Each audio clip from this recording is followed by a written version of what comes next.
what we're going to do is find out why this turned into more of a flip property, right, and why that could be an issue.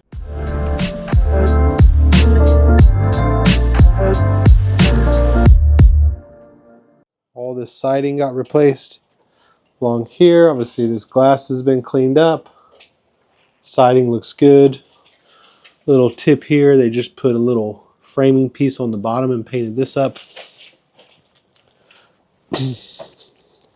Also redid all this siding up here. House has obviously been painted. Add a little bit of aesthetics right here by putting these shutters on it, so it looks really good. House looks great. Coming here, able to save this flooring. Again, just trimmed it up here. This color is called Iron Ore from Sherwin-Williams, real popular color. You can see also did the fireplace. Let's see if we can get some lights on here. All right. Changed out these fixtures. Again, let me see if I can. I think I need a remote for these lights. Able to really clean up this flooring, so didn't have to replace all the flooring.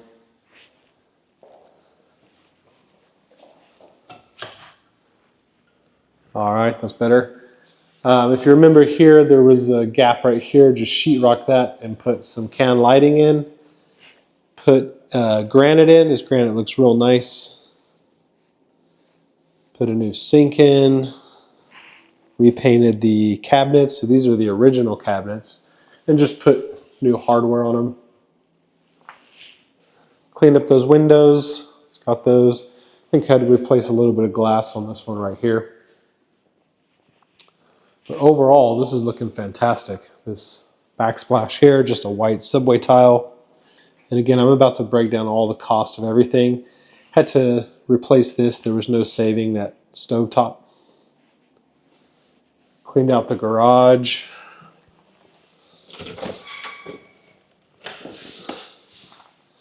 So repainted the garage, repainted this workstation here.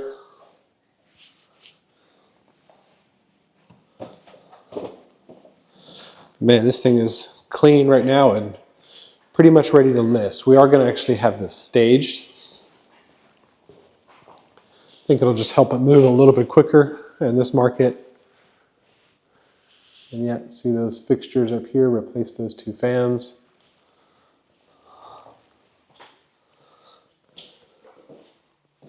So this is the master.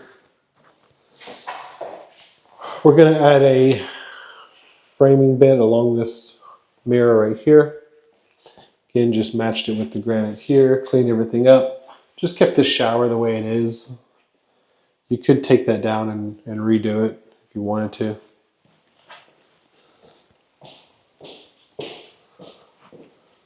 There's a little bit of sheetrock work up here. Went ahead and just added a can lighting in here. Clean up all the sheetrock. These are the two back bedrooms, right? It's a 3-bedroom, 2-bath. It's just nice and clean. And got the granite right here. This is that big shower. It was a disabled shower, but we kept that. One option we had to do was to just demo this, pull that wall forward to give extra space in the backyard and keep this a walk-in shower with new surround. But we're probably talking, you know, $3,000 or $4,000 extra in tiling cost.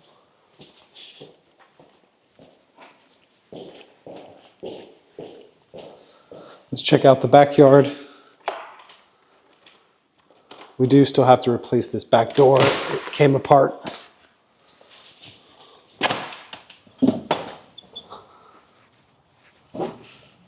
Here we are. I don't know if you guys remember, this fence was down, so we just had to replace those pickets. We're going to have the grass cut one last time before it's listed. And one thing that might come up on the inspection is, you know, you always should consider that a few things are going to pop up. This electrical panel right here, although it's okay, it might need to be updated, so we'll see on that. Other than that, you see this chimney was also painted iron ore. It was all trimmed out here. All the soffit and fascia, which was bad, was replaced. There was a big hole in this overhang right here. We just replaced that and then obviously painted this iron ore as well. So it's looking really sharp. What I like about this property actually is that it goes up on a walking trail to the bayou. I think they're actually doing some work expanding it. But if you look, kind of see.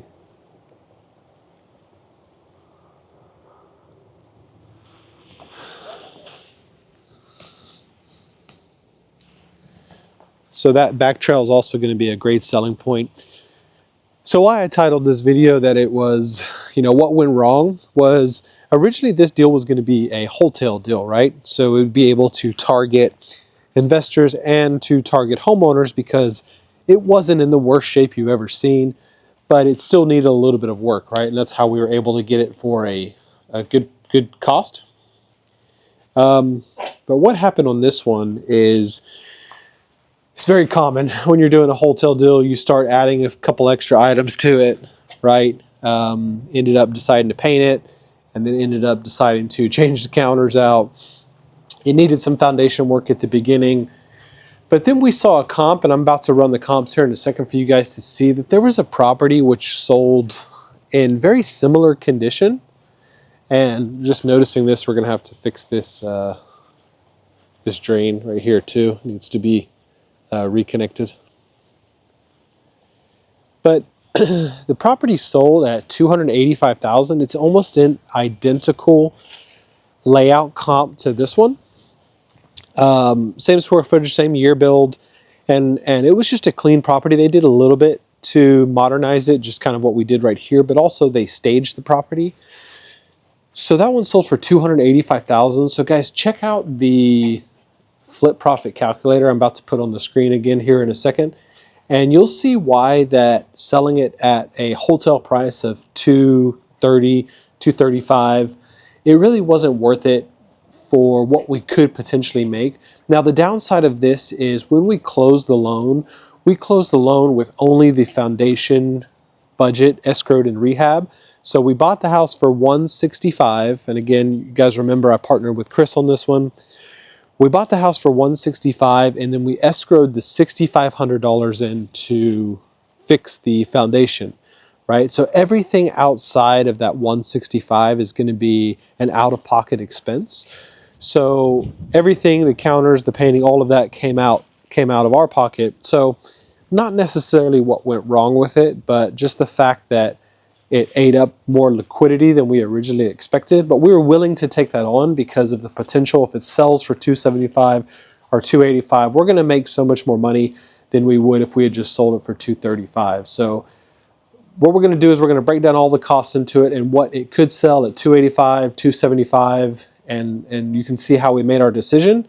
And then I can't wait to get this thing on the market and then again break it down and show you exactly how much money we made and how much money we would have made if we sold it at $235. All right, guys. So the first thing I want to do for you here is break down all the costs that went into it. And as you guys know, we try to keep this content completely 100% fluff-free. Just raw, organic content of everything that goes into this, every single cost. So what I'm going to do is show you every dollar we've spent so far. So when we bought the property, we had to pay for an HOA resale certificate. This is common with houses that have HOAs. Basically, I just want money to transfer it over, right? So good old HOAs. This was the cash to close. It was $8,900. That was what we had to bring to the closing table. And that was for the $171,500.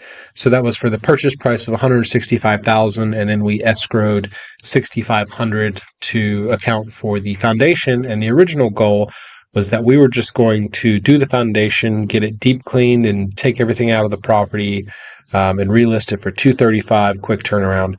Now, what we'll see in a minute is we started to do a little bit more work than we thought. We did the foundation, then we made some other corrections, and then a comp popped up which was for 285, and we did the math and realized that selling at 235, although quick and the velocity of capital is such a good thing, we would really make a lot of money and it'd be better utilized if we just came out of pocket with the remaining funds and were closer to that top comp of 275, 285, as we did have a like for like comp in similar condition at 285. So after this line here, all these lines right here, these are cost which we went ahead and had to account for, right? So it's roughly $18,000. First thing we did was if you go back and look at the original pictures, it needed a lot of exterior landscaping in the front, so we took down all those shrubs and just cleaned it up, added some mulch, made it look a lot better curb appeal wise. And, obviously that helped with the HOA too. No fines. And it's just going to make it look real clean. The second thing that we did was we had to paint the property. So we spent $6,000. That was for the inside. It was also to sand down and paint all the doors and fix any sheetrock that was soft or needed some work done to it. Labor and material, this had to do with, we ended up doing the garage. We ended up doing a lot more with the, the fixtures and all of that. So as you see, when we walked through the property, we needed a new stove. That ended up being pretty expensive. The cheapest one we could find to match was about $800. Then it was to account for doing the siding. So out the front of the property, we ended up replacing some of that siding. Once we painted it, we realized it, wasn't going to be good enough and it didn't look good enough. So we actually redid that siding. We are replacing the back doors, and we've also accounted for the staging. So we put an extra $18,000 out of pocket that we didn't account for. So the downside of this and why I entitled this What Went Wrong is because, in the grand scheme of things, you don't want to be out $30,000 on a property if you can avoid it. But in this case, we were okay with doing it, knowing how much we could potentially make, right? So if I come down here and put in $285,000, I've just done a rough calculation. We would make nearly $67,000 on this flip. So if we split it, we're making about $33,000 each. And that also, would get our funds back. So this is just net profit in total. And we also have a flip profit calculator. If you guys need it, I can, happy to send that over to you. It's a much more thorough breakdown than this. But as you see at 285, it's definitely an attractive flip. So what I found, and we'll run it here quickly, is 9831. And let me just show you the comp that came up, which kind of intrigued us and got us to commit to coming out of pocket that additional 18,000. So I'm just using the MLS here. If you can get access, that's awesome. It's definitely the best tool you can use. You can also use PropStream. There's a few different programs you can use, but most of them will pull from the MLS. So I'm going to go sold here, and then I'm going to go out half a mile, and then I think that's good. So let me find this 285. So this one right here is just around the corner from our house.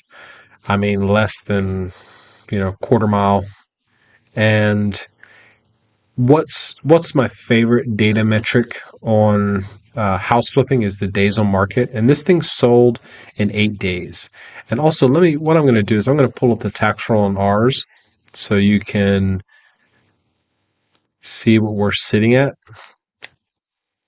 just to show you how close we are as a comparable.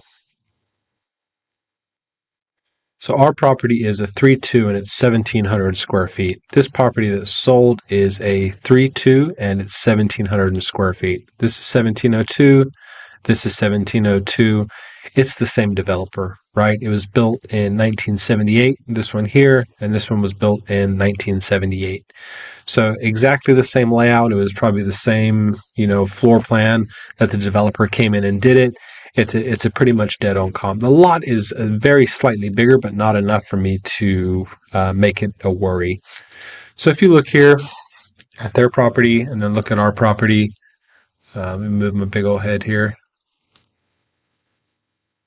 Let's just go through these photos and you're going to see.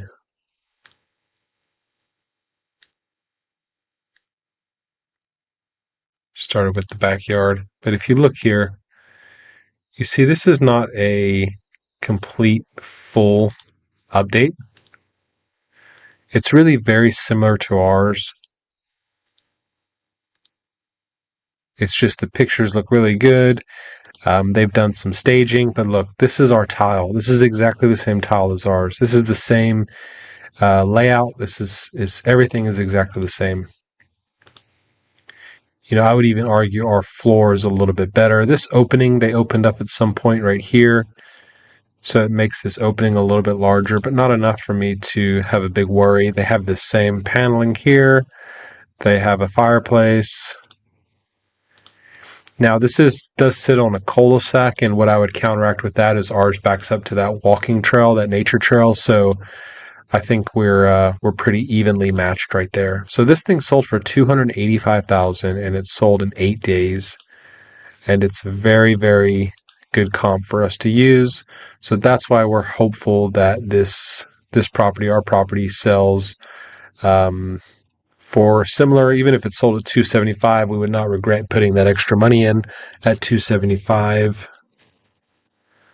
You know, we would be making, again, roughly $28,000 if it sold. So I hope that kind of gives you some insight into why, as this deal progressed, we realized that a wholetail deal wasn't necessarily the best exit, when we could put in an extra $18,000 and we would be able to sell it. Instead of $235, we'd sell it for $285, and it only cost us $18,000 to make that happen.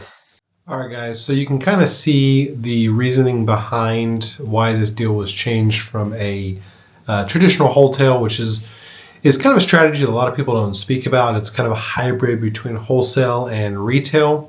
Well, my name is Hard Money Joe, and if this is the first time to your channel, we're really excited to have you here. We document everything to do with house flipping, building a rental portfolio, wholesaling. So like and subscribe, and everything we do is completely free. It's raw, organic content. We cut out, you know, any of the nonsense, no guru BS. Everything is just upfront and what we see. I've been in real estate full-time since 2017, flipping, wholesaling houses, licensed realtor, to now we just lend capital to investors to flip houses. So a lot of the content on the channel is interviewing those investors from all different walks of life. But really, we started this project and I partnered with one of my investors on this as a wholetail. Just buy it, close on it, throw it on the market, and maybe attract an investor or attract a retail buyer because it wasn't in terrible condition. But we changed to putting a little bit more money in there than we originally thought, because we could see the numbers and the potential, right? You see that with an extra $18,000, we can make an extra 50. So the math was definitely in our favor there. Although it probably took us an extra 3 or 4 weeks to complete the remaining repairs, again, with an extra month of debt coverage, it's still, you know, definitely worth it. So follow along, guys. Can't wait to bring you all the content, all the interviews with investors from different walks of life, a lot of tips, a lot of pro tips. We did 10 essential team members on the last video, and the one before that was 30 ways to find your next flip house. We're going to cover absolutely everything, and we're excited to have you on board.